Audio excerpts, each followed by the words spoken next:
kita langsung aja melangkah ke acara yang pertama, yaitu sambutan dari Bapak Asfial, selaku Wakil Dekan Bidang Pendidikan, Penelitian, dan Kemahasiswaan. Halo Pak Asfial, selamat siang Halo, Pak. selamat siang. Bisa dengar saya? Bisa Pak, baik. Oke, ya. Baik, terima kasih Pak Asfial. Kalau begitu saya serahkan kepada Bapak Asfial, saya persilakan. Oke, terima kasih ya Saudara Mita dari CDC FTUI ya yang menjadi moderator ya pada siang hari ini. Assalamualaikum warahmatullahi wabarakatuh. Selamat siang ya khususnya ya kepada tamu kami ini dari 3M Indonesia ya Bapak Sigit Priyowaskito ya sebagai Country Leader 3M Indonesia. Dan juga kepada para narasumber ya, kepada para pembicara pada siang hari ini ya, saya lihat di sini dari para pembicara juga ada para alumni ya.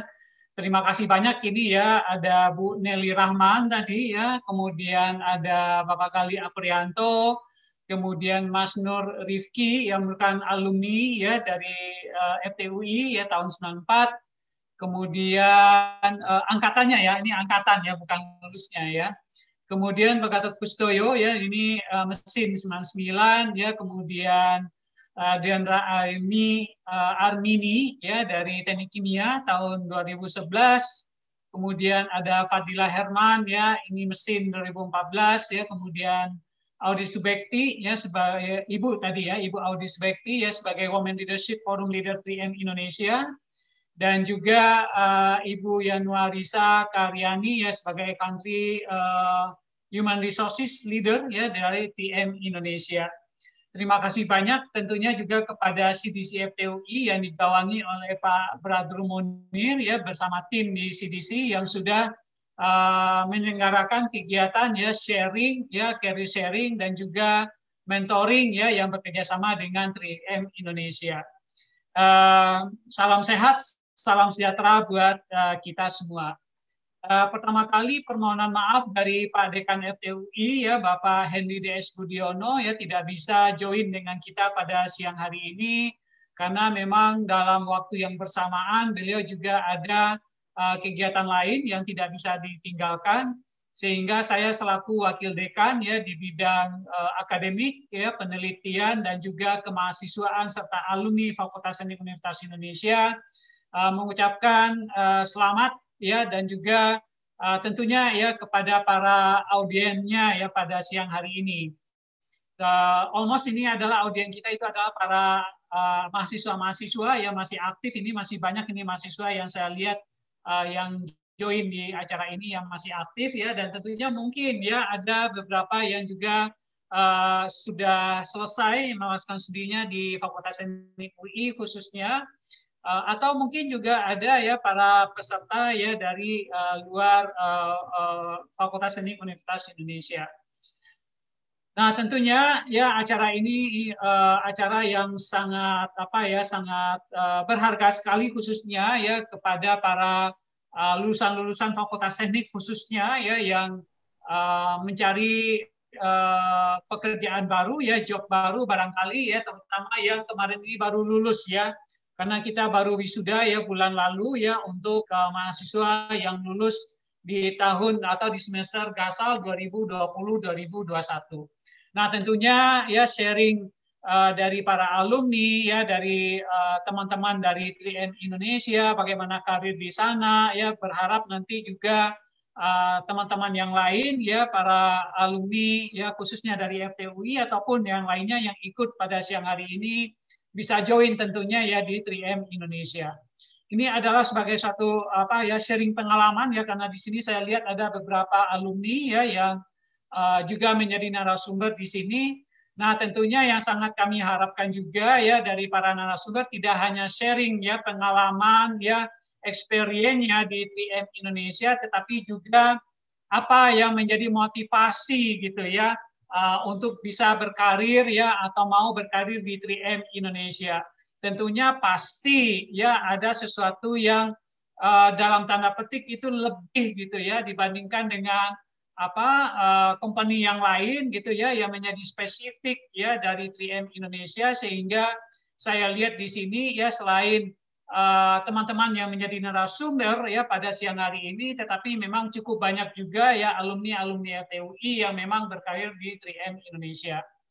Nah, sekali lagi saya mengucapkan banyak terima kasih ya kepada Bapak Sigit Priyowaskito ya sebagai Country Leader 3M Indonesia ya yang sudah bekerja sama dengan Fakultas Teknik UI ya membawa teman-teman dari 3M Indonesia dan juga alumni FTUI yang bekerja di 3M Indonesia untuk sharing ya pada siang hari ini. Pasti saya sangat yakin ya bahwa kegiatan ini sangat bermanfaat ya khususnya bagi para alumni Fakultas Teknik Universitas Indonesia. Mungkin tidak banyak yang ingin saya sampaikan di sini ya, mudah-mudahan acara kita berjalan dengan lancar. Kita hadir secara virtual ya mau tidak mau ya karena memang kondisi yang memaksa kita melakukan acara ini ya secara virtual. Harapannya ke depan ya mungkin diharapkan ya pada semester depan gitu ya kita sudah kembali normal ya seperti tahun-tahun sebelumnya sehingga career sharing ini nanti dari CDC FTUI bisa dilakukan secara luring atau secara tatap muka langsung ya atau secara offline. Mungkin itu dari saya ya kepada Pak Munir ya selaku manajer kemahasiswaan FTUI saya mengucapkan banyak terima kasih. Sekali lagi juga saya mengucapkan banyak terima kasih ya kepada teman-teman ya dari CDC FTUI ya yang sudah menyelenggarakan acara pada siang hari ini. Atas nama Dekan Fakultas Teknik UI ya secara resmi dengan mengucapkan Bismillahirrahmanirrahim acara career sharing dan mentoring ya dengan 3M Indonesia ya dengan ini dibuka. Wassalamualaikum warahmatullahi wabarakatuh. Waalaikumsalam warahmatullahi wabarakatuh. Terima kasih banyak Pak Asfial untuk sambutannya. Semoga kegiatan ini juga sangat bermanfaat ya untuk para peserta yang lainnya. Baik, untuk selanjutnya nih ada sambutan dari Bapak Sigit Priyowaskito selaku Country Leader 3M Indonesia. Nah, langsung saja saya berikan waktu dan tempat kepada Bapak Sigit. Saya persilakan. Oke, terima kasih Mbak Mita. Oke, dengar suara saya? Dengar Pak. Dengar Pak. Oke, baik, terima kasih Pak. Oke, kepada Bapak Dr. Insinyur Muhammad Asfial Magister Engineering, Wakil Dekan Bidang Akademik dan Kemahasiswaan FTUI, dan juga Bapak yang terhormat Bapak Dr. Badrul Munil, Sarjana Teknik Magister Engineering and Science, Manajer Kemahasiswaan dan Hubungan Alumni FTUI, beserta Bapak dan Ibu yang juga hadir di sesi ini. Tak lupa juga adik-adikku mahasiswa Fakultas UI Universitas Indonesia yang mungkin saya panggil adik. Mudah-mudahan kemungkinan padahal sih mungkin ini seumuran sama anak saya mungkin ya. Tapi nggak apa-apa saya panggil. Assalamualaikum warahmatullahi wabarakatuh. Salam sejahtera bagi kita semua. Waalaikumsalam warahmatullahi wabarakatuh. Pertama-tama marilah kita panjatkan puji syukur kita kehadirat Tuhan Yang Maha Esa karena nikmatnya kita dapat bertemu melalui webinar ini, meskipun melalui webinar, dan semoga kita selalu diberikan kesehatan pada masa pandemi ini. Saya pribadi atas Sigit Priyowaskito selaku Country Leader PT 3M Indonesia, mewakili PT 3M mengucapkan terima kasih atas kesediaan Fakultas Teknik Universitas Indonesia yang telah berupaya untuk memfasilitasi terlaksananya acara webinar ini. Nah, kami berharap berkolaborasi ini antara 3M dan UI dalam mengadakan acara seperti ini bisa menjadi program yang berkelanjutan dengan tema-tema yang berbeda. Semoga session ini bermanfaat bagi adik-adik mahasiswa ataupun alumni dalam menyongsong dan mempersiapkan karir di masa depan setelah menyelesaikan studinya.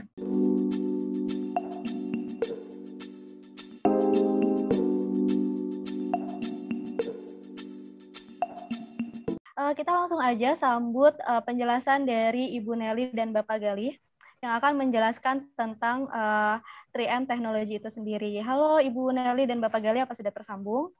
Ya, halo. Oh ya, baik kalau begitu saya persilakan Ibu Nelly dan Bapak Gali untuk memulai presentasinya. Oke, terima kasih Mbak Mita. Oke, mungkin di 3M value model ini sudah sedikit disinggung oleh Pak Sigit tadi ya, tentang visi kita itu apa. Visi kita itu adalah advancing every company, kemudian enhancing every home, improving every life. Terus kemudian kita dari sana 3M itu mempunyai kekuatan selain brand, di mana brand kita itu ada memang memegang science of life to life, terus kemudian global capability, manufacturing adalah teknologi, gitu ya. Itu adalah kekuatan dari 3M. Terus kemudian dan inovasi adalah prioritas dari 3M selain portfolio, product transformation, and people and culture. Di sini mungkin kita lebih fokus tentang inovasi 3M, mungkin bisa dilanjutkan ke next slide. Kita akan menyampaikan video mengenai teknologi yang ada di 3M.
Oke, itu tadi video yang telah bisa dilihat gitu ya, betapa luas cakupan produk dan aplikasi dari teknologi 3M, dari sol sepatu, boots yang digunakan untuk menginjak daratan di bulan sampai yang digunakan untuk eksplorasi minyak di bawah laut. Kemudian pada saat kita ke dokter gigi juga ada produk 3M di sana, sampai ke para pencinta mobil bila ingin memperbaiki mobilnya atau untuk kaca film mobil. Nah, itulah teknologi 3M.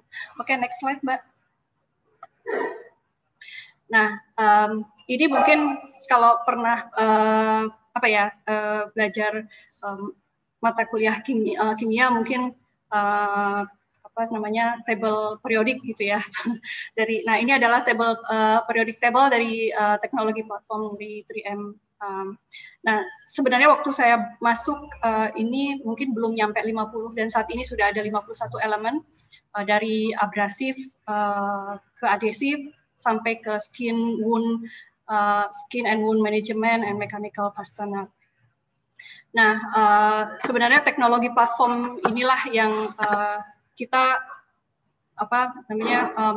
kita menggunakan science gitu ya untuk advance every company, membantu perusahaan lain, membantu customer kita, terus kemudian enhance every home, di mana kita bisa menggunakan produk-produknya juga di rumah, kemudian improve every life. Jadi bukan dari bayi sampai orang tua pun menggunakan produk-produk 3M, teknologi 3M. Sebenarnya kita teknologi 3M ini muncul dari mana gitu ya? Sebenarnya awalnya dari insight dari customer kita dan market, kemudian kita untuk mengidentifikasi apa sih sebenarnya kebutuhan dunia nyata itu gitu kan. Nah, dari sana kita menciptakan atau membuat muncul ide, kemudian mendevelop produk gitu. Nah, kemudian dengan bekerja di dalam culture yang bekerja sama satu sama lain, kemudian kita combine dengan teknologi antar divisi gitu ya, sebenarnya menjadi suatu produk yang yang dapat bermanfaat gitu.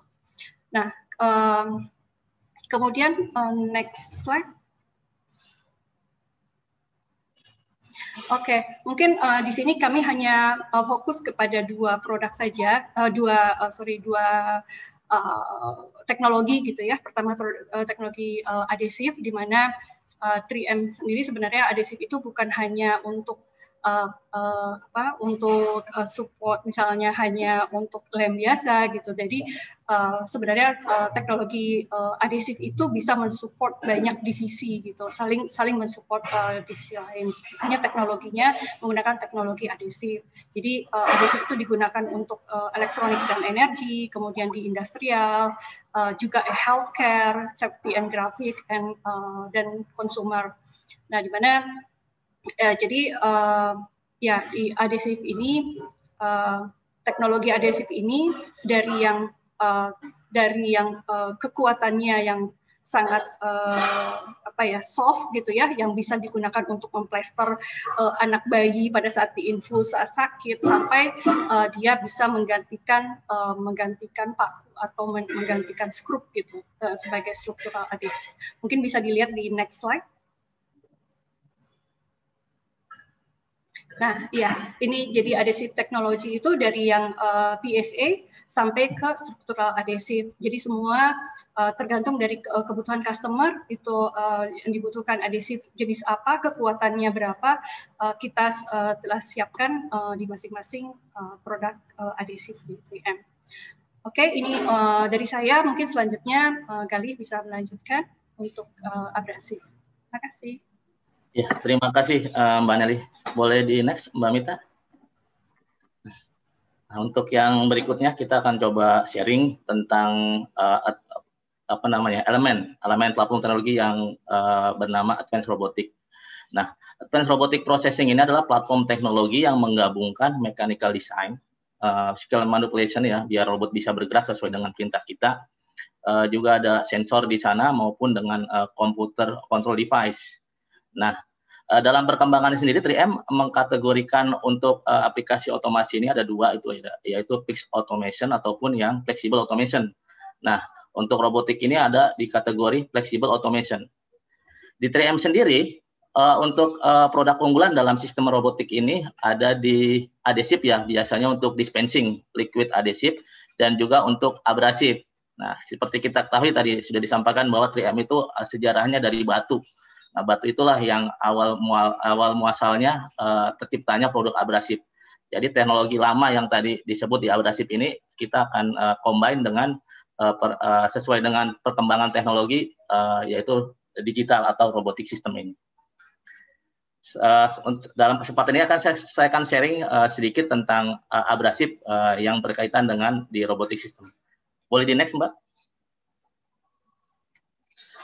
Nah, ini adalah segmentasi market untuk abrasif. Jadi kita punya beberapa segmen yang mencakup hampir semuanya di bidang industri. Ada di aerospace, perawatan pesawat terbang ya, di konstruksi, metal fabrikasi, atau di pembangunan shipyard, turbin, otomotif. Ini salah satu customer kita terbesar juga. Kita juga ada di mining oil and gas untuk pekerjaan-pekerjaan hot work-nya ya, untuk istilahnya maintenance atau support di pekerjaan-pekerjaan perbaikannya di downstream. Ada juga di woodworking ataupun machinery dan medical equipment. Nah, untuk aplikasi-aplikasinya biasanya itu ada di aplikasi cutting atau grinding, finishing, polishing, dan juga di baring maupun di cleaning. Saya pikir untuk anak teknik sudah cukup familiar ya dengan penamaan untuk aplikasi-aplikasi ini ya, khususnya teknik mesin mungkin. Jadi aplikasi-aplikasi yang ini biasanya kan digunakan menggunakan alat bantu kerja ya, mesin gerinda atau kita biasa istilah tekniknya right angle grinding atau orbital sander atau pile belt. Nah, biasanya saat ini memang kebanyakan masih manual menggunakan operator dan alat bantu tangan. Oleh karenanya itu seiring dengan perkembangan teknologi yang tadi sudah disampaikan, mulai bergeser ke banyak beberapa yang melakukan kurikulum dengan menggunakan robotik. Bisa di next, Mbak? Di next slide, next, Mbak Mita. Nah, seperti yang sudah diinformasikan sebelumnya, jadi seiring dengan perkembangan teknologi dan juga revolusi industri ya, baik 3.0 atau yang sekarang belakangan yang sedang ramai ya, industri 4.0. Nah, di mana robotik dan otomasi itu diperlukan untuk efisiensi dan peningkatan produktivitas tentunya. Terlebih dengan adanya pandemik ya, seperti saat ini industri juga harus adaptasi tuh, di mana keberadaan manpower juga kan harus dipertimbangkan. Nah, jadi hal ini akan mempercepat perubahan pola pikir atau cara berpikir bagaimana orang-orang dalam melakukan pekerjaan atau aktivitas. Nah, bagaimana mengubah proses yang tadinya dilakukan manual menjadi otomasi ataupun sistem robotik. Next, Mbak. Klik. Lagi, Mbak. Nah, ini adalah beberapa aplikasi untuk aktivitas grinding, polishing, dan deburring dalam sistem robotik. Aplikasinya bisa dua ya, jadi robot with abrasive in hand, jadi abrasifnya melekat di robot, dia bergerak ke arah part yang akan dilakukan pekerjaan, atau robot with part in hand, jadi robotnya megang part langsung ke arah produk abrasifnya. Untuk diketahui, 3M sendiri hanya menyediakan produk-produk abrasif. Jadi kita berkolaborasi dengan penyedia robot sistem. Di Indonesia saat ini kita sudah menjalin komunikasi dengan beberapa perusahaan robotik maker ya yang ada, antara lain ada di KUKA atau ABB atau PANAK. Sementara untuk di Kanada dan di Eropa itu mereka sudah bekerja sama dengan KUKA untuk menciptakan program platform ready to grind. Jadi hanya diaplikasikan di customer dan ada sedikit adjustment, langsung tinggal pakai. Nah, jadi memang di Indonesia masih baru, walaupun sudah dimulai dari tahun 1980-an di US sana. Untuk informasi lebih lanjutnya tentang robotik, teman-teman bisa berkunjung ke web yang ada di kami di 3m.com/di robotics ini. Next. Saya kira dari saya cukup sekian ya, sedikit informasi mengenai teknologi platform di 3M. Saya kembalikan ke Mbak Mita sebagai moderator. Wassalamualaikum warahmatullahi wabarakatuh.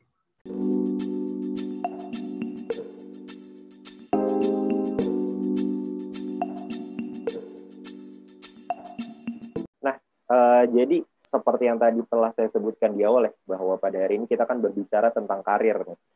Little story, mungkin saya merupakan mahasiswa tingkat ketiga yang mungkin sekarang lagi mikir tentang kerja praktik, kemudian magang, dan lain-lain.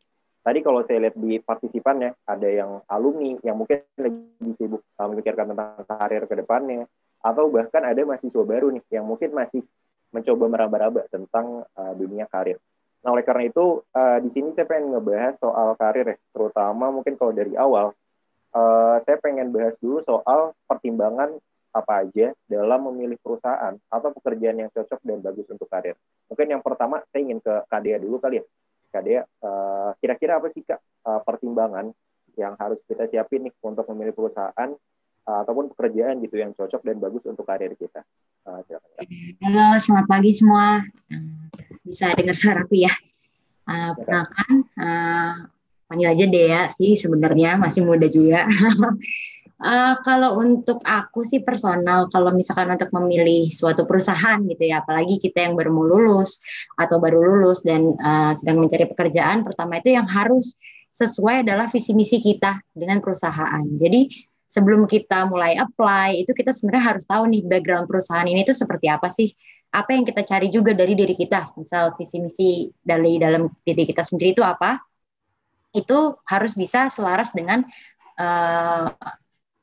company yang akan kita apply untuk bekerja gitu. Karena kan sebenarnya bekerja itu kan salah satu hidup kita lah ya. Karena sebagian besar kita meluangkan waktu kita untuk bekerja. Nah, yang paling penting itu adalah visi misinya itu sama gitu. Jadi jangan sampai kita bekerja di suatu company yang dari visi misinya aja udah beda gitu. Karena nanti di kedepannya lagi itu untuk kita menjalani pekerjaan kita, melihat kedepannya itu akan susah gitu. Kalau misalkan dari visi misinya udah berbeda. Jadi menurutku sih yang paling penting dalam mencari pekerjaan itu yang pertama kita harus tahu visi misi kita itu apa, dan yang kedua kita juga harus mendalami sebenarnya company ini tuh akan mengarah kemana dan apa sih visi misinya. Mungkin Pak Rifki mau menambahkan yang lebih senior. Ya, makasih Dea. Ya terus terang sih memang 3M ini kan saya join tempat ketiga ya. Sebelumnya waktu saya join pertama kali setelah lulus tahun 99 sempat 1 tahun itu kan masih banyak cari-cari lah yang lebih cocok dan nggak langsung ke perusahaan besar, pasti ada story di belakangnya dan memang saya bukan bagian yang memiliki result bagus lah dari setelah lulus kuliah itu, jadi banyak challenge, tapi alhamdulillah punya pengalaman organisasi yang lumayan waktu zaman reformasi 98-99 gitu ya, pas kita di perubahan, saya sempat jadi leader di kampus di BPM FTUI di teknik, itu juga terus terang banyak pengalaman yang saya bisa gali, ketemu orang, negosiasi, bahkan under pressure ya waktu lalu kan, terutama dengan teman-teman teknik yang kalau kita bicara di forum teknik itu luar biasa ya, kita bicara di depan sebagai moderator, itu pressure-nya luar biasa dan ini pengalamannya lumayan signifikan buat saya untuk jalan ke depan. Jam pertama kali setelah lulus cari-cari, memang idealnya saya pengen dapat perusahaan yang besar, very big company, nomor 1 ya di dunia gitu kan. Tapi memang pada saat itu memang kesempatan nggak bisa setiap tahun datang dan perlu ada proses di dalamnya.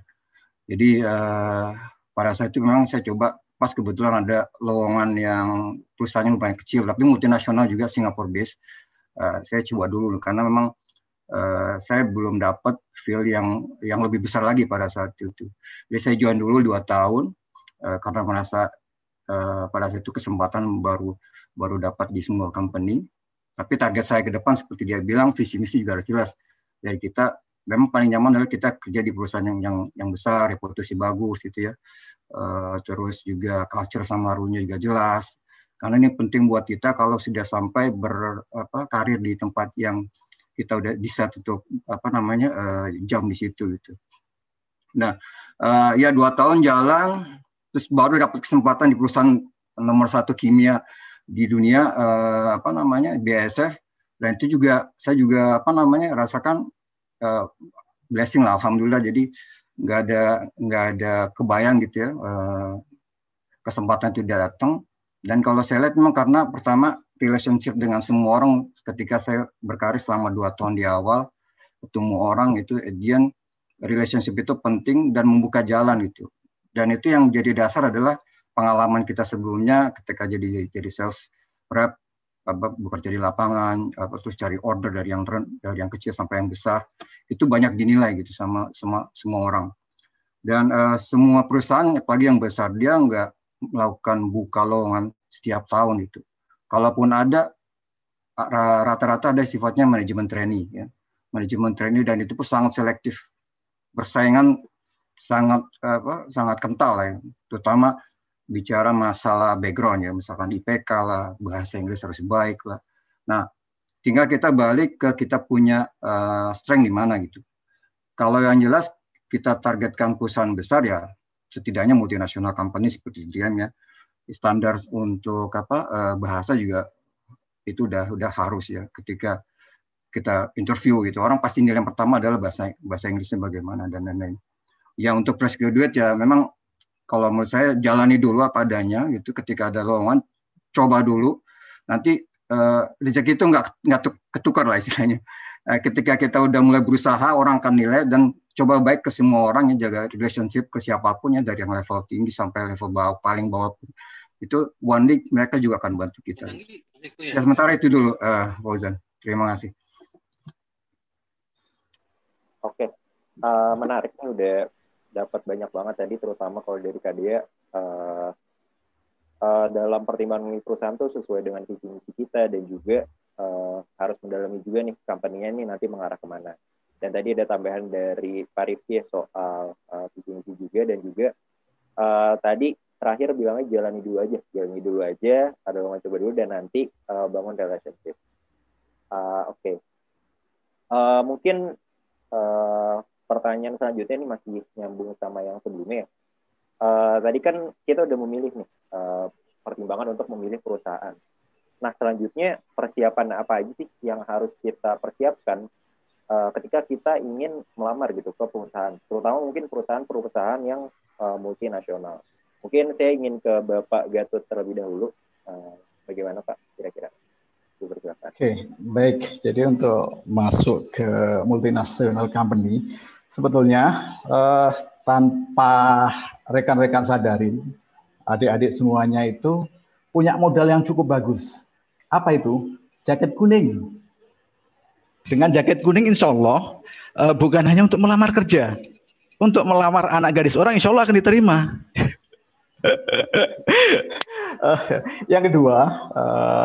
Yang kedua, komunikasi seperti kata Pak Arifki tadi, baik sisi bahasa maupun bagaimana kemampuan kita dalam menyampaikan ide-ide.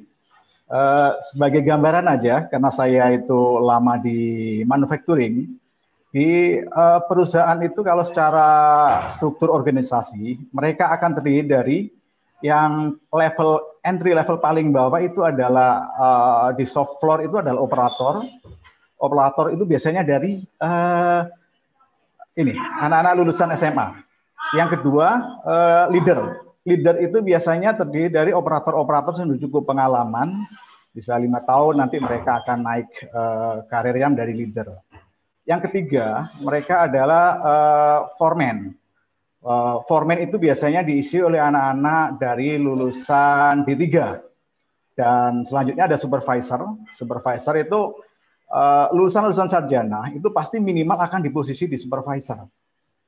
Setelah supervisor, posisi selanjutnya adalah manajer, dan selanjutnya adalah direktur. Jadi kalau insya Allah 15-20 tahun lagi, adik-adik yang saat ini mungkin masih kuliah atau lagi mencari kerjaan, itu pasti insya Allah akan menempati posisi-posisi manajer maupun direktur di perusahaan-perusahaan yang akan datang gitu loh.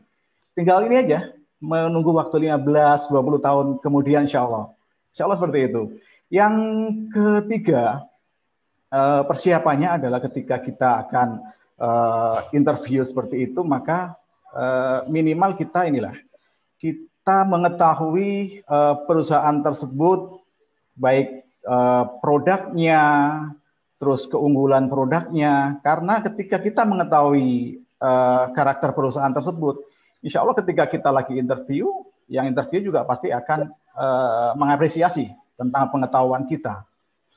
Yang keempat, kemampuan baik soft skill terutama dalam komputer ya. Kalau kita bicara Microsoft Office mungkin sudah lewat ya. Mungkin yang software yang lain misalkan ke ERP, Enterprise Resource Planning, misalkan SAP, Oracle, IFS, Industrial and Financial System, dan lain-lain. Karena ketika kita punya kemampuan software ERP seperti itu digunakan di banyak perusahaan. Dan ketika kita punya kemampuan itu sekarang kan banyak sekali training-training yang bisa kita dapatkan. Minimal ketika kita perusahaan itu dia menggunakan SAP, maka minimal kita tahulah beberapa tikut di SAP itu apa. Karena beberapa bulan yang lalu ketika ada saya mewawancarai seseorang kandidat gitu, dia cerita bahwa dia menggunakan SAP di setiap harinya. Tapi ketika saya tanyakan, coba deh sebutkan beberapa tikut yang Anda pakai. Dia nggak bisa menyebutkan karena dia di SAP-nya mungkin dia langsung pakai aplikasi, nggak pakai tikut seperti itu sehingga dia tidak bisa menunjukkan. Makanya ketika wawancara mungkin Anda nggak perlu menghafal semuanya, misalkan tikut gitu. Mungkin perlu cuma 3 atau 4 tikut gitu mungkin cukup. Itu mungkin beberapa hal yang harus disiapkan sebelum kita memasuki dunia usaha. Mungkin silakan yang lainnya. Oke, menarik ya. Jadi ada beberapa yang dicatat. Yang pertama, tadi sempat di-highlight ya, bahwa sebenarnya katanya kita udah punya modal yang cukup bagus nih dalam mencari kerja.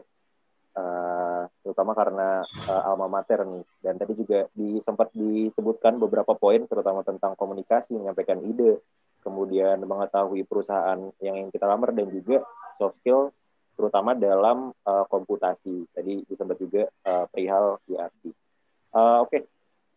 Terima kasih. Mungkin saya akan lanjut ke selanjutnya. Mungkin Pak Rifki ada tambahan Pak terkait pertanyaan yang sama. Persiapan apa saja yang sekiranya perlu kita siapkan ketika melamar pekerjaan? Ya, saya fokus kita sebagai fresh graduate ya, tadi udah sempat disinggung mengenai bahasa, yaitu Inggris adalah standar di mana-mana. Kalau bisa kita juga melakukan sertifikasi ya, dan itu salah satu yang bisa kita jual waktu interview gitu di depan HR atau dengan siapapun lah. Yang kedua juga bahasa penunjang lain, karena multinasional company itu kan nggak mesti dari US, nggak mesti dari Europe gitu. Ada juga yang dari Asia base kayak Jepang, Korea dan lain-lain. Ya kalau bisa juga punya bahasa secondary ya, supaya kita mengerti. Dan kadang kalau kita join di satu perusahaan ya, apalagi kita masuk ke sales and marketing, itu kan ketemu sama customer ya, klien dan lain-lain. Itu banyak juga yang dari cross country. Nah, kalau kita sampai mengerti sedikit aja, itu juga jadi plus buat kita ketika melakukan interview dengan dengan HR ataupun dengan user pada saat di lapangan gitu ya. Terus yang kedua, creation in CV ya, itu juga harus menggunakan yang standar internasional. Itu bisa di LinkedIn kan banyak contoh-contoh. Dan kalau saya perhatikan juga kalau sekarang ini saya suka kadang-kadang lihat ya teman-teman teknik yang yang ada misalkan di grupnya teknik kimia gitu ya. Ada juga 1-2 yang agak berlebihan, maksudnya kalau kita memang di level students, pengalamannya di level kemahasiswaannya sesuai dengan apa adanya, misalkan Fauzan punya pengalaman di sebagai presiden IKM gitu kan, put sebagai presiden IKM levelnya student gitu, tapi jangan sampai di level misalkan presiden direktur atau director tapi nggak dimention itu adalah level kemahasiswaan, karena biasanya itu akan jadi pertanyaan kalau seandainya memang dia mention director ini dan lain-lain ternyata masih di level baru lulus gitu ya. Itu agak jadi challenging ketika dipertanyakan oleh HR gitu. Nah, tambah juga di global mindset ini, kalau kita kita punya visi gabung di perusahaan besar multinasional ya, kita punya lingkup itu. Indonesia adalah salah satu bagian dari country lain. Kita bagian kecil. Mungkin kalau sekarang itu di bisnis Southeast Asia bahkan ya, ASEAN ini cuma dianggap sebagai salah satu country, karena secara bisnis size itu mungkin mereka akan compare dengan India ataupun dengan China gitu. Nah, ini setidaknya kita punya komunikasi, pertimbangan dari segi global mindset, juga mempertimbangkan mengenai diversity ya, antar country itu harus punya kesamaan ya, dan harus dibiasakan gitu bahwa kita punya teman satu sama lain dalam strata yang sama gitu. Ya itu tambahan dari saya, Fauzan, mengenai persiapan itu. Jadi yang jelas setiap orang pun beda-beda ya, kesempatannya beda-beda juga. Dan kita sekali lagi harus tahu strength yang kita punya saat ini setelah kita lulus seperti apa gitu. Thank you. Oke. Terima kasih Pak atas jawabannya. Tadi menarik ya, sempat di-mention salah satu skill yang mungkin kita sering lupa kali ya sebagai mahasiswa ya, untuk nambah nih, entah itu sertifikasi atau pelatihan tentang bahasa. Mungkin kalau misalnya emang kita punya target kerja di multinasional, mungkin emang harus ngejar banget nih soal bahasa secondary language. Nah, terus juga tadi sempat dijelaskan soal CV yang harus international standard dan juga global mindset. Selanjutnya, mungkin setelah tadi pembicaraan yang lumayan ini ya, lumayan banyak, saya ingin ke Kak Fadil mungkin yang selanjutnya, terutama terkait CV atau LinkedIn nih. Jadi kan ketika kita mahasiswa yang baru lulus nih, fresh graduate, kadang kita suka dilema nih, secara pengalaman kerja mungkin kita belum ada atau baru 1-2 dan lain-lain gitu. Nah, saya pengen bertanya ke Kak Fadil, kira-kira apa sih yang harus kita perlihatkan di CV atau di LinkedIn atau mungkin di proses rekrutmen ketika kita melamar ke perusahaan? Mungkin silakan Kak Fadil. Halo, ya, thank you pertanyaannya, Fauzan. Mungkin saya lebih relatable ya, karena saya itu join 3M itu setelah lulus dari UI, itu langsung di 2018 saya join 3M. Belum ada pengalaman sama sekali dari sisi kerjaan. Nah, kalau dari saya sendiri sih mungkin sharing tips and trick, mungkin lebih ke trik. Waktu itu sebelum saya taruh lamaran di company-company itu, waktu itu setelah lulus, sebelum wisuda. Nah itu ada 2 hal sih yang sebenarnya saya fokusin sebagai trik melamarnya. Itu gimana caranya bikin CV-nya itu menarik tapi nggak ribet gitu, nggak menimbulkan open question atau pertanyaan terbuka pada saat interview. Jadi ini menurut pengalaman saya aja sendiri, yang saya lakukan adalah yang saya taruh di CV itu adalah misalkan apa yang saya lakukan kegiatan waktu kuliah yang benar-benar saya kontribusi 100% di sana. Saya tahu prosesnya itu bagaimana, outcome-nya bagaimana, dan kendala-kendalanya itu seperti apa. Nah, kalau mungkin mindset orang-orang, terutama yang zaman sekarang itu buat menemuin CV. Nah, kalau menurut saya itu sebenarnya nggak ada gunanya kalau nanti pas interview sih. Misalkan untuk menemuin CV nanti ditanyain tuh poin-poinnya. Emang apa aja yang kamu lakukan selama menjabat menjadi ini. Nah, kalaupun kita untuk menjawabnya itu aja kan butuh mikir biasanya. Karena kan terus terang kalau interview pasti nervous. Nah, apalagi kalau di 3M itu saya interview itu full dalam bahasa Inggris. Nah, sempat disinggung sama Pak Rifki juga untuk second language itu juga penting. Belum lagi saat kita nervous itu kita lupa jawabannya dan harus kita translate lagi ke dalam bahasa Inggris. Nah, itu kan tambah bikin sang interviewer itu jadi ini orang mau ngomong apa, apakah terus ada keraguan apa benar dia itu apa yang dia kerjain selama kuliah yang dia taruh di CV ini berkontribusi penuh terhadap apa yang dia capai sekarang. Mungkin itu aja sih kalau dari saya, lebih ke triknya mungkin jangan terlalu berpikiran bahwa semakin banyak yang kalian put di CV itu akan semakin memberikan peluang yang besar untuk masuk atau lulus di interview itu.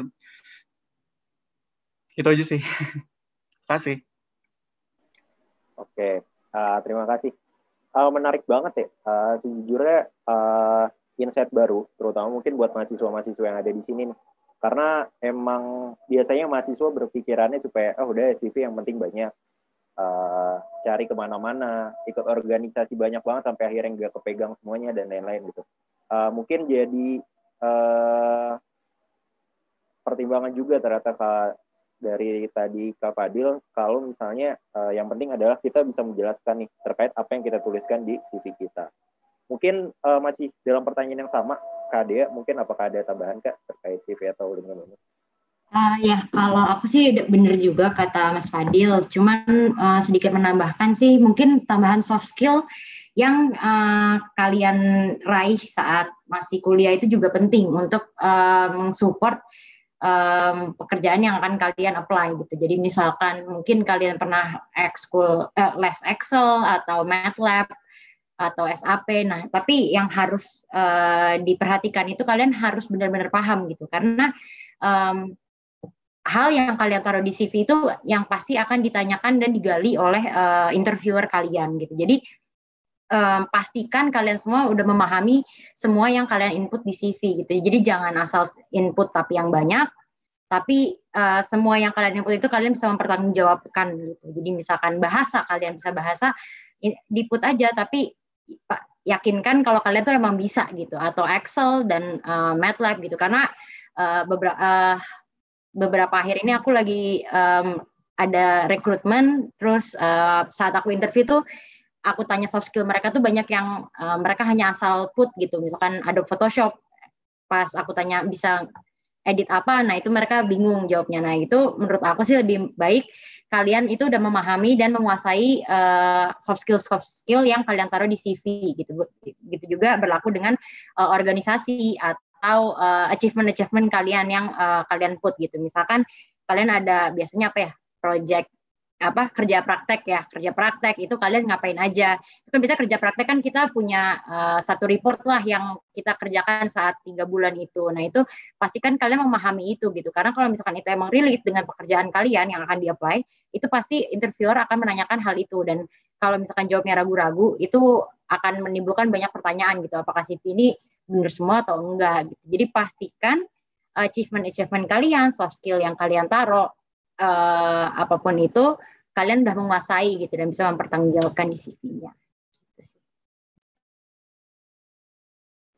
Oke, menarik nih dapat insight baru lagi terkait soft skill ya. Jadi penting sebenarnya buat menambahkan soft skill, tapi jangan sampai justru kita asal menambahkan soft skill aja itu tanpa benar-benar bisa melakukan soft skill tersebut. Thank you banget atas jawabannya. Selanjutnya masih terkait proses rekrutmen. Ini mungkin pertanyaan yang sering ditanyain juga mungkin ya buat orang-orang yang lagi ikut proses rekrutmen gitu. Terkait sebenarnya negosiasi perihal gaji nih. Ini sepertinya lumayan seru ya. Mungkin saya ingin ke Kak Fadil nih yang baru juga. Kira-kira ada cara nggak sih Kak buat negosiasi perihal gaji ini Kak, kalau dari Kakak? Oke. Ya sebenarnya ya ada triknya juga ya kalau dari saya pribadi. Ini berdasarkan pengalaman juga. Pertama sih yang paling awal ya mungkin bolehlah punya target pengen gaji segini, tapi itu anggap sebagai hipotesa aja. Nah tahap kedua setelah kalian tahu nih target gaji saya misalkan mau segini, itu kalian riset aja. Itu risetnya sih riset kecil-kecilan kayak sebagai di Google gitu, misalkan dari yang paling standar gaji seorang lulusan teknik mesin itu berapa, terus gaji seorang fresh graduate. Nah nanti bertahap, terus misalkan saya kan waktu itu apply sebagai sales executive, terus naik lagi gaji seorang sales executive berapa, terus gaji sales executive di perusahaan multinasional. Nah dari situ itu jatuhnya sebagai benchmarking sih. Nah setelah kalian tahu dapat nih beberapa data, misalkan angka-angka gitu, terus bisa kalian put sebagai insight sebenarnya pas nanti interview. Kalau saya sendiri sih pribadi waktu itu karena saya sempat magang di Mercedes-Benz, itu kan perusahaan Jerman. Nah itu kan saya dapat gaji anak magang. Nah itu kan saya put juga sebagai benchmark, salah satu benchmark saya untuk nanti nego gaji di interview. Misalkan gaji anak magang di Mercedes itu sekitar 1,5 sampai 2 juta. Terus nanti kalian dari target kalian yang tadi hipotesa awalnya itu, misalkan saya pengen gaji 5 juta, terus nanti ya udah kalian olah aja sendiri, bikin aja sebagai referensi kecil-kecilan, kan gak ada salahnya sebenarnya. Karena nanti ujung-ujungnya juga kita bakal dikolaborasiin sama yang ditawarkan dari perusahaan itu sendiri. Terus mungkin yang paling saya pelajarin dari interview itu, alma mater itu sebenarnya jangan dianggap sebagai arogansi untuk menaruh target gaji yang tinggi gitu di awal. Karena sebenarnya kan sebagai fresh graduate, saya ini kan waktu interview 3M ya udah put lower bar aja gitu, kayak belum punya pengalaman apa-apa, itu pun pengalaman cuma magang dan sebagai project engineer waktu itu, dan kan untuk sampai ke tahap interview itu sebenarnya kita ngelewatin administratif dulu, dipilih dulu misalkan sama HR-nya, nanti dapatlah misalkan kandidat 3 orang, nah kalian tuh harus nganggap 2 orang lain selain kalian itu adalah kompetisi yang sama, memiliki kemampuan yang sama seperti kalian. Jangan, nggak usah mikirin lagi, oh saya IPK saya 4, IPK saya 3,8, saya cum laude atau segala macamnya. Tapi lebih ke fokus gimana sih cara saya mengimpresi orang yang baru saya temuin di awal, untuk membuat dia tertarik dengan apa yang saya punya saat ini. Gitu aja sih. Oke, thank you Kak. Mungkin Kak Dea ada tambahan Kak terkait hal ini? Setuju sih sama Mas Fadil ya. Pertama-tama itu harus riset itu penting banget biar kita tahu sebenarnya worth kita tuh berapa sih di pasaran gitu. Jadi sebenarnya sih company ya kurang lebih 11-12 lah akan memberikan gaji sesuai dengan posisi kita yang akan kita apply itu berapa. Nah, misalkan kalian udah tahu nih riset gajinya sekitar segini dan segini, terus udah di offer, gimana sih cara negonya itu? Kalau menurutku, kalau misalkan emang menurut kalian itu bisa memberikan lebih ke company, ada hal added value yang bisa kalian berikan ke company, itu nggak apa-apa disalurkan aja gitu. Kenapa sih kalian berhak mendapatkan gaji yang lebih dari yang di offer? Itu kalian harus tahu apa yang bisa kalian berikan ke company sehingga company patut memberikan kalian tuh lebih dari yang di offer dari company dari offering letter yang udah kalian terima gitu sih kalau menurutku.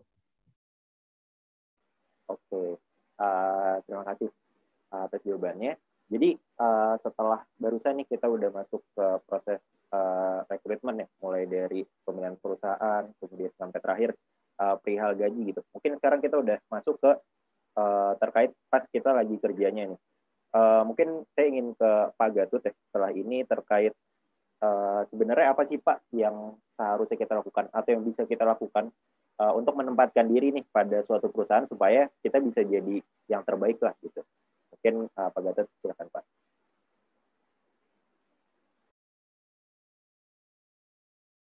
Mohon maaf masih di mute Pak suaranya. Kalau kedengaran dari pertanyaannya tadi sih sepertinya pertanyaan-pertanyaan yang berhubungan dengan fresh graduate selalu diberikan ke Fadil sama Dendra sepertinya. Nggak apa-apa.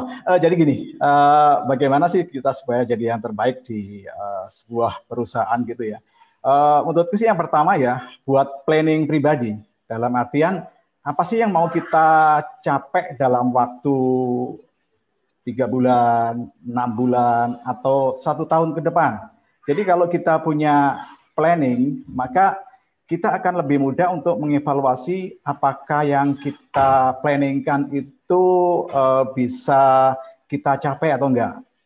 Yang kedua, buat skala prioritas. Misalkan ketika kita di suatu posisi punya job-job yang cukup banyak, maka kita buat skala prioritas, mana yang memang harus segera kita selesaikan dan mana yang waktunya masih bisa untuk diatur di kemudian waktunya. Yang selanjutnya sih ini, selesaikan pekerjaan yang telah kita mulai. Dalam artian sebanyak apapun pekerjaan yang telah kita terima, selesaikan itu karena memang harus kita sendiri yang menyelesaikan itu. Nggak mungkin kita bantuan dari rekan pasti ada. Cuman kan nggak, karena itu pasti tanggung jawab pribadi kita, sehingga apa yang telah kita mulai harus kita selesaikan. Yang terakhir motivasi ya.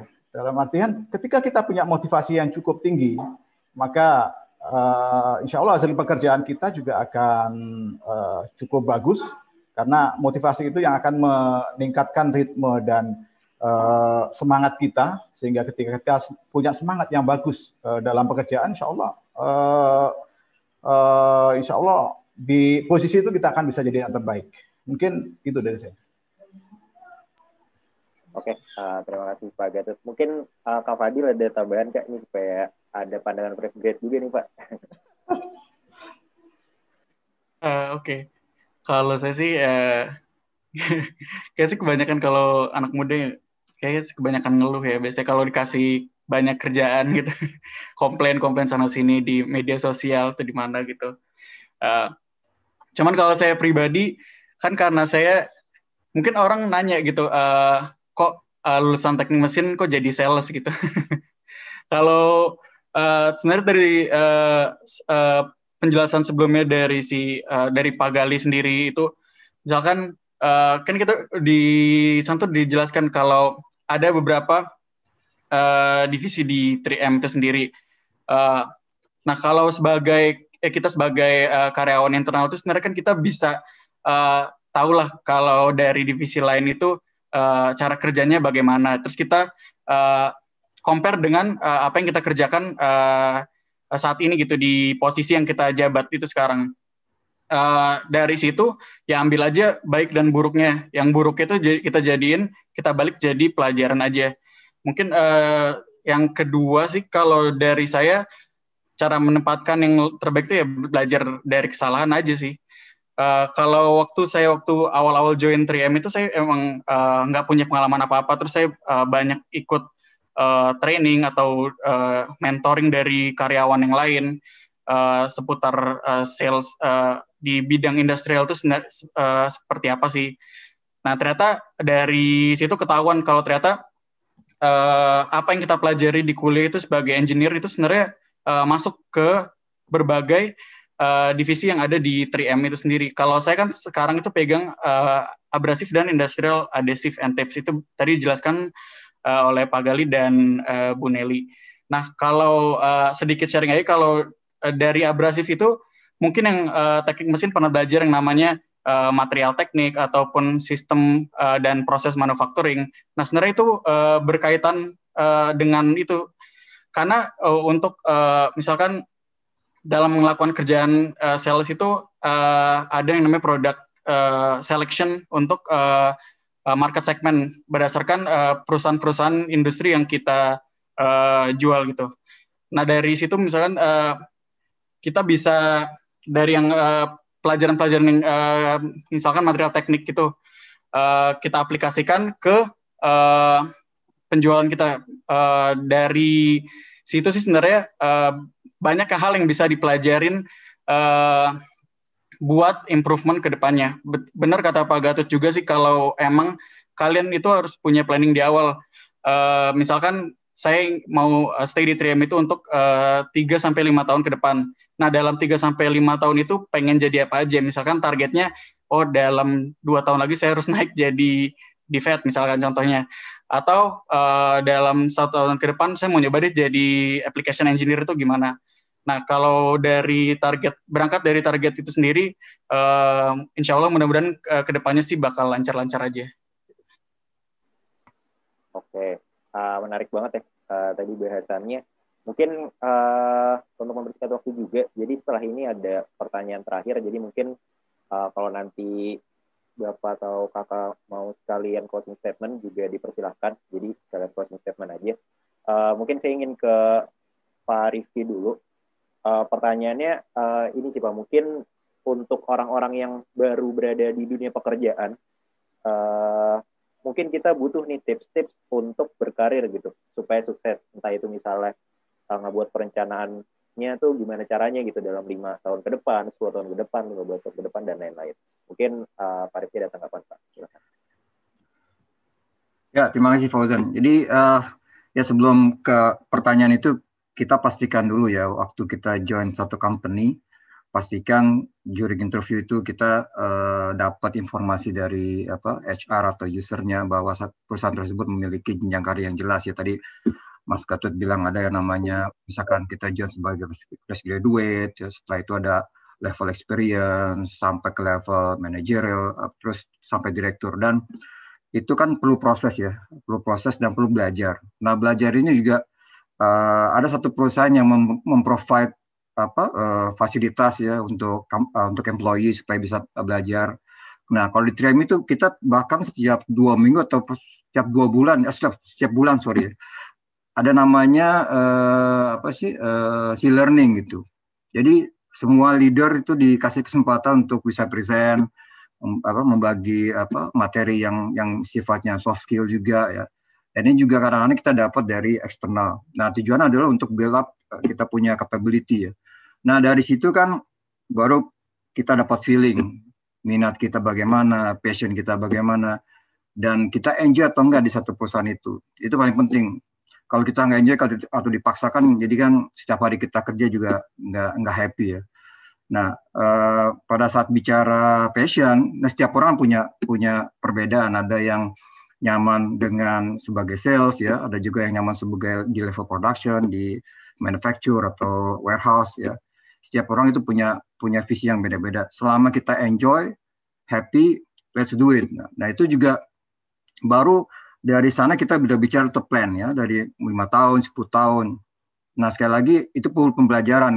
Nggak mungkin company itu melihat cuman based on years kita join ya. Pasti dilihat dari performance. Ya, apakah performance kita meet target atau di atas atau di bawah, itu pasti ada di dunia kerja namanya laporan ya, report lah, seperti kita sekolah atau kita kuliah ada namanya laporan hasil performance. Nah, itu juga dinilai. Di luar itu ada juga kita harus sekali lagi jaga relationship dengan semua orang yang berhubungan dengan kita selama join di suatu organisasi gitu ya. Jangan sampai walaupun misalkan 3M perusahaan besar ya, ada juga satu divisi dengan yang lain tuh nggak kenal. Itu jangan sampai begitu. Tapi kita expect satu sama lain saling connect gitu ya, saling support, dan kita nggak tahu one day misalkan kita dapat kepercayaan untuk di rolling gitu, bahkan untuk dipromosi ke tempat lain, ke divisi lainnya. Anytime kita siap, karena memang selama kita enjoy pasti itu akan jadi permudah lah. Dan pasti ada jalan, maksudnya nggak mungkin kita memperbaiki posisi sekali lagi cuma dari period kita join, tapi ada background, apakah kita punya capability untuk itu. Itu aja mungkin terakhir komitmen ya, komitmen untuk capai target.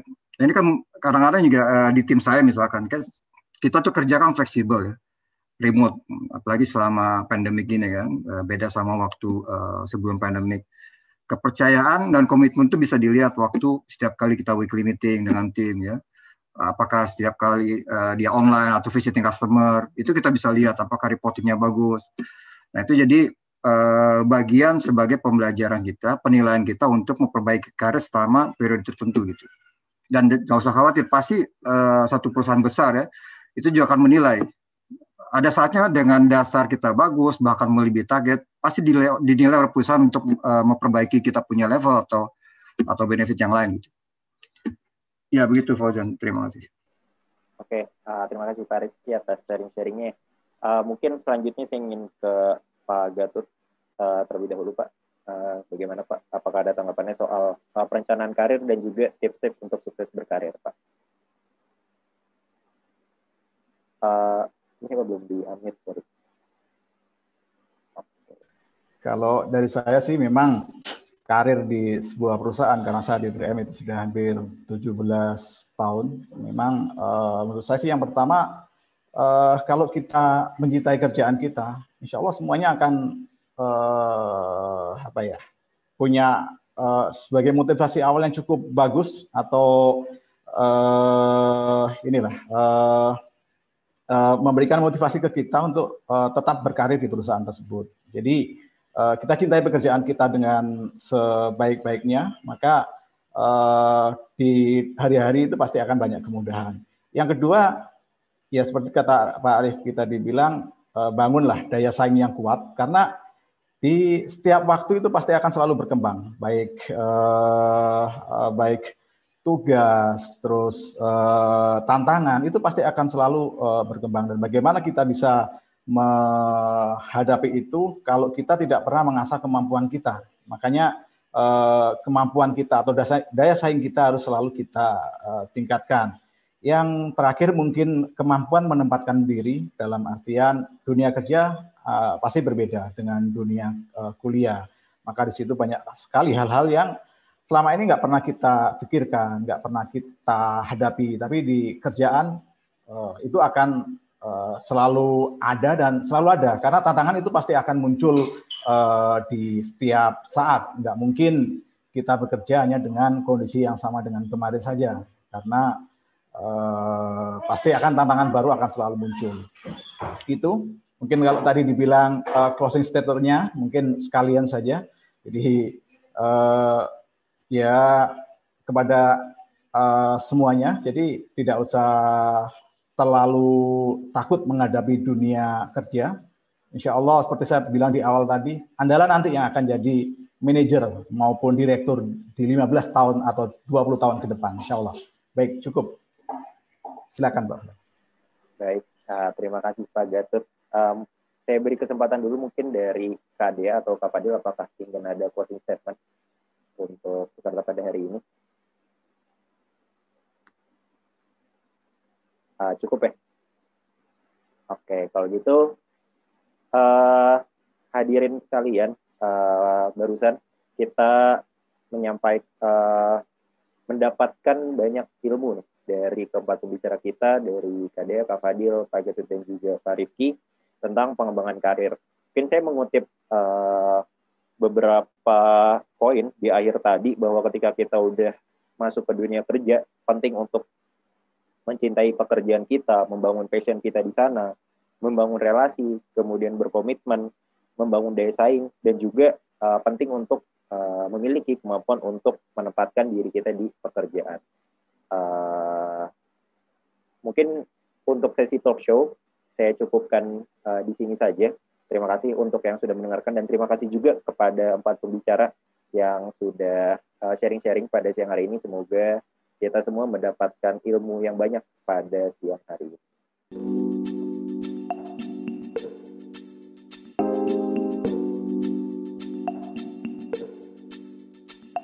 Selamat siang teman-teman semua. Terima kasih Mas Fauzan untuk kesempatannya.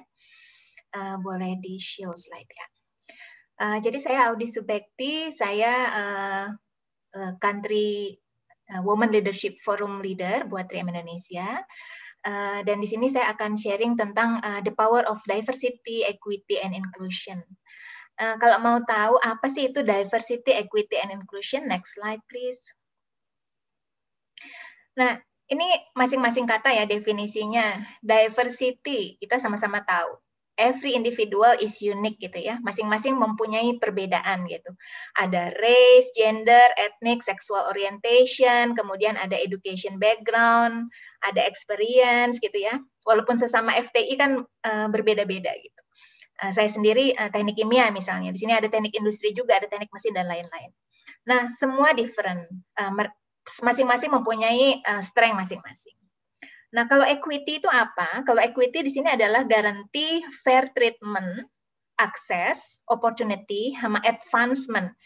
Nah, bedanya equity sama equality habis ini saya akan share gitu ya, tapi intinya adalah bagaimana kita identify dan mengeliminate barrier to success gitu.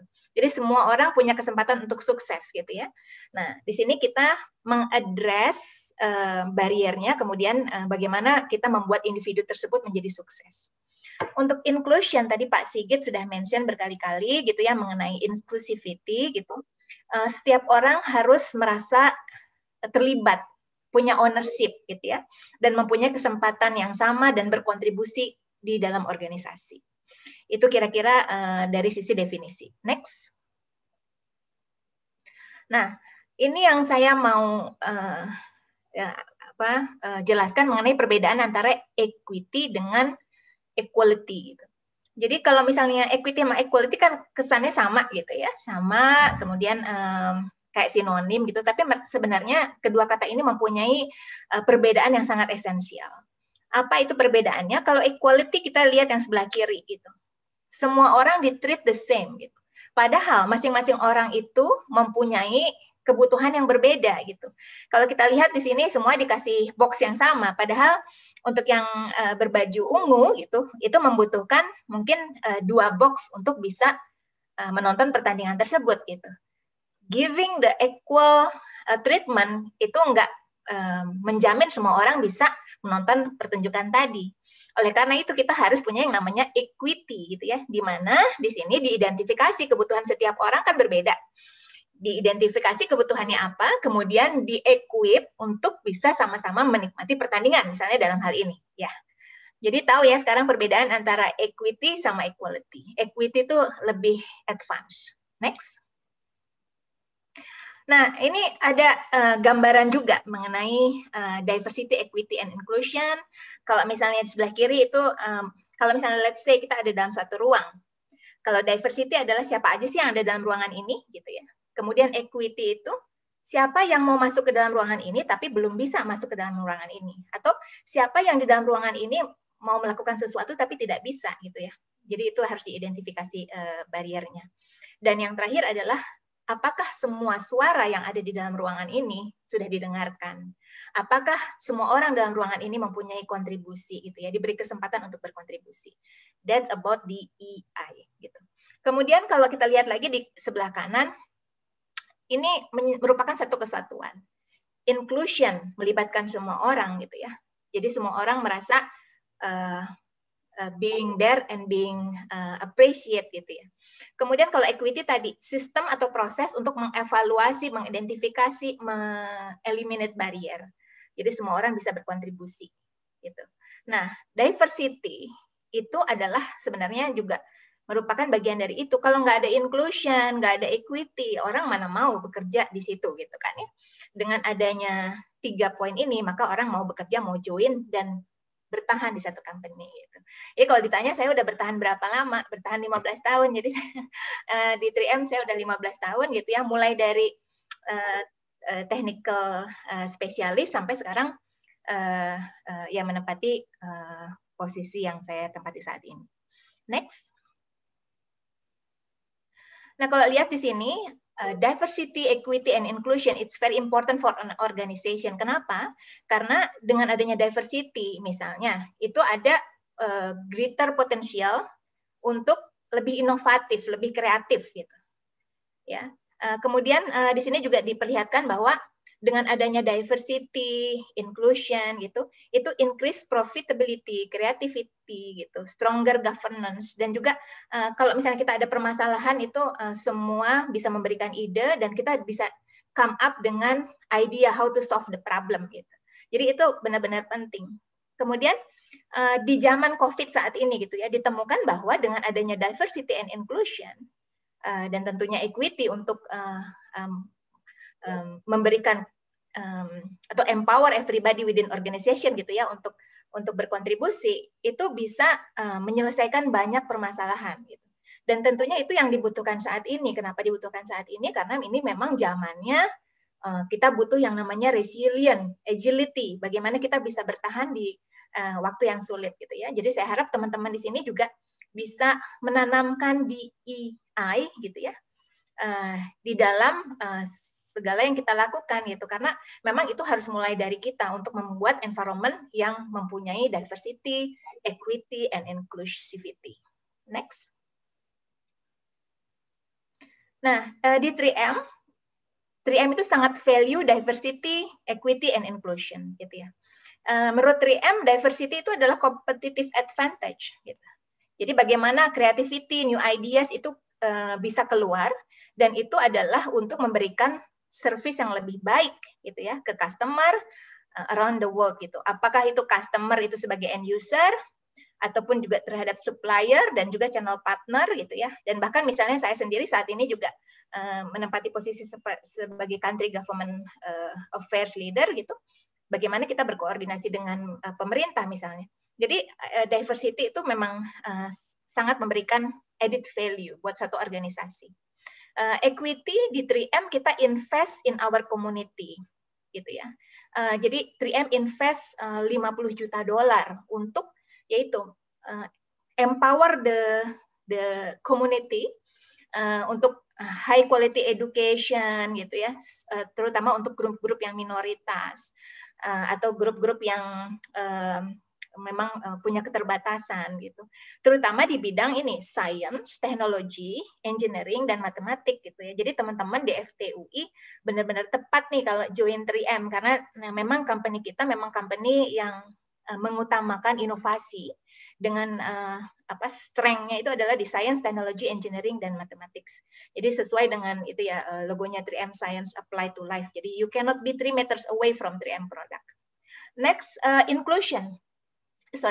Sebelumnya ini juga 3M commit untuk memberikan environment yang inklusif gitu ya, melibatkan semua orang. Next, kalau kita lihat di sini ini Mike Roman itu adalah 3M CEO. Jadi beliau mengatakan bahwa we took action ya to our community, to our company, and in our heart gitu. Jadi ini bukan hanya slogan, tapi 3M benar-benar menerapkan diversity, equity, and inclusion in everything that we do gitu. Karena apa? Ini memang bukan core-nya 3M gitu ya. Core-nya 3M di tadi science, technology, engineering gitu. Tapi ini critical for our business gitu. Dan kalau kita lihat di sini komitmennya benar-benar luar biasa ya. Saya sendiri sebagai 3Mers cukup bangga gitu dengan adanya komitmen ini. Jadi 100% pay equity gitu ya, di mana pay itu semua sama setara, hanya berdasarkan job responsibility gitu, job grade dan juga location gitu. Tapi tidak ada perbedaan antara gender misalnya atau antara etnis gitu ya. Kemudian global diversity in management juga ditingkatkan, targetnya adalah 65%. Tadi saya sebutkan $50 juta investment untuk community dan juga workforce development. Terus untuk inclusion ini sudah mencapai 75%. 25% leaders itu continue untuk advance this initiative, dan juga kita akan mencoba untuk double African American juga Latinos employee in the US. Next. Nah, ini contoh-contoh lain. Jadi ini power of inclusion tadi sudah disebutkan oleh Pak Sigit. Tapi kalau kita lihat di sini goalnya menjadi 65%, tadi saya sebutkan. Ini saat ini dari 32,6% sudah meningkat menjadi 49,4%, dan kita akan menuju ke 69%. Dan di sini lihat, jadi mulai dari woman, nationality gitu ya, ethnics, disability, LGBT, militer gitu, itu semua dilibatkan sebagai poin dalam diversity. Dan ini banyak sekali 3Mers yang kemarin berkontribusi pada saat terjadi rasis issue di US ya, itu sampai 5.000 lebih employee, dan kita baru saja mengadakan Inclusion Day, 8.500 plus employee join the Inclusion Day. Next.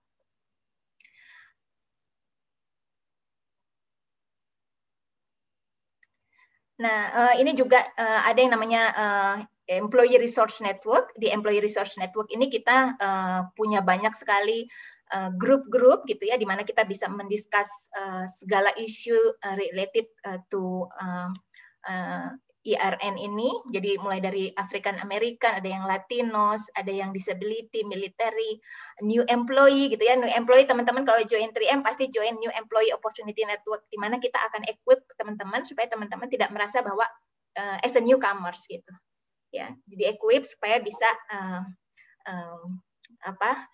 bisa langsung bekerja dan juga bisa perform well. Next. Nah, ini adalah sedikit dari banyaknya penghargaan yang sudah diperoleh oleh 3M.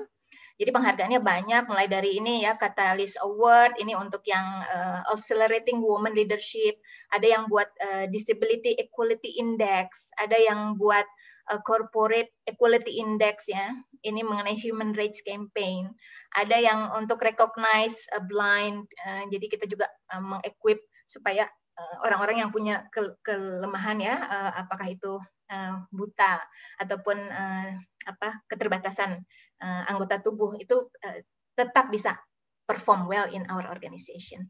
Terus kalau kita lihat di sini juga award-award lainnya, dan juga kita udah 100% score di 2 award, nomor 5 untuk Women Engineer Magazine, Top Employers gitu, dan banyak lagi. Ya itu kayaknya recognition yang sudah diperoleh 3M. Next. So teman-teman, thank you. Itu sharing dari saya. Everybody is different.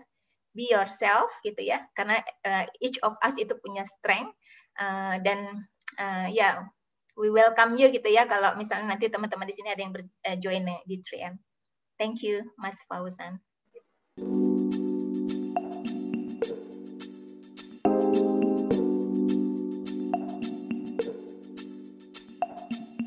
Jadi setelah ini kita akan mendengarkan sesi terkait career mentoring program with 3M Leadership yang akan dijelaskan oleh Ibu Yanwarisa Karyani sebagai HR Leader di 3M Indonesia. Mohon maaf, dipersilakan waktunya. Terima kasih banyak Fauzan. Oke, selamat siang semuanya. Assalamualaikum warahmatullahi wabarakatuh. Perkenalkan dulu, nama saya Yanwarisa Karyani. Saat ini saya adalah HR Country Leader di 3M Indonesia, dan pada kesempatan kali ini saya akan memberikan informasi mengenai Career Mentoring Program kerjasama antara 3M dengan FTUI. Oke, langsung yes. Nah, jadi Career Mentoring Program dengan 3M Leadership ini adalah program di mana nanti teman-teman akan mempunyai sesi one-on-one selama 30 menit sampai dengan 1 jam dengan salah satu dari leadership team 3M Indonesia. Pada sesi diskusi one-on-one ini, teman-teman dapat bertanya dan belajar dari pengalaman dari para mentor bagaimana caranya untuk membangun karir.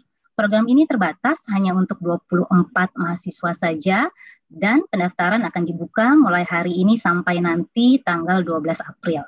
Nah, saya akan perkenalkan juga ini di sini adalah leadership team yang akan menjadi mentor di program ini. Yang pertama ada Ibu Audis Subekti sebagai Government Affairs dan Market Leader, Ibu Audis juga sebagai tadi Women Leadership Forum Leader. Tadi juga sudah share mengenai diversity, equity, dan inclusion. Ada Pak Daigo Kudebera dari Jepang sebagai finance leader di 3M Indonesia. Ada Pak Menjung Cho sebagai safety dan industrial business group leader. Ada Ibu Puspita Hendrasari sebagai legal leader. Beliau juga kebetulan adalah alumni dari UI.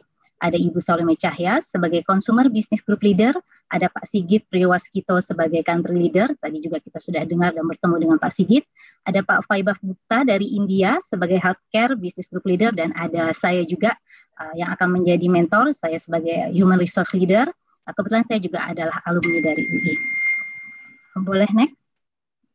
Nah, untuk pendaftaran, teman-teman bisa scan QR code berikut dan mengisi form registrasi. Nanti setelah mengisi form registrasi, tim 3M akan mengirimkan email kepada mahasiswa yang terpilih, berisi informasi jadwal mentoring dan juga guidance untuk mentoring session tersebut. Setelah sesi mentoring selesai, tim 3M akan mengirimkan link untuk feedback form yang nanti teman-teman harus isi. Nah, demikian infonya, mungkin singkat saja untuk program ini. Saya harapkan mentoring program ini bisa berguna dan bermanfaat buat teman-teman.